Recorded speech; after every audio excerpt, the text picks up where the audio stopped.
माझ्या मुलाला राज्यात मंत्रिपद द्या.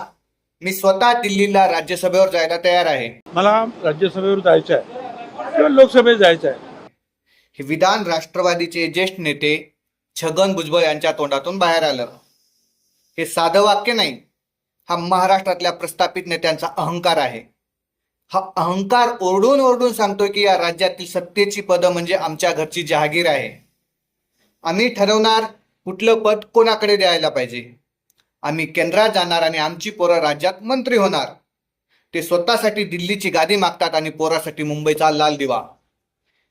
महाराष्ट्रातल्या 288 आमदारापैकी आणि 48 खासदारापैकी जवळपास 25 ते 30% पेक्षा जास्त नेते कोणत्या ना कोणत्या मोठ्या राजकीय नेत्यांची मुलं मुली किंवा नातेवाईक आहेत. घराणेशाहीच्या बाबतीत आपण कोणत्या एका पक्षाला दोष देऊ शकत नाही. जेव्हा पक्षात फूट पडते किंवा सत्ता बदलते तेव्हा ही घराणे आपली आपली अस्तित्व टिकवण्यासाठी सोयीनुसार पक्ष बदलतात. आज महाराष्ट्रातल्या मातीत एक भयानक आणि कडू सत्य रुजलंय. एका बापाचा मुलगा फक्त जन्माने नेत्याचा मुलगा आहे म्हणून थेट आमदारकी खासदारकीची गादी अंगावर पांघरतो. नेत्यांच्या या स्वार्थी खेळामुळे आज महाराष्ट्रातल्या राजकारणाचा दर्जा खालावलाय. सामान्य घरातल्या पोराने राजकारणात फक्त सतरंजा उचलायच्या हा जणू अनिकेत नियमच बनलाय.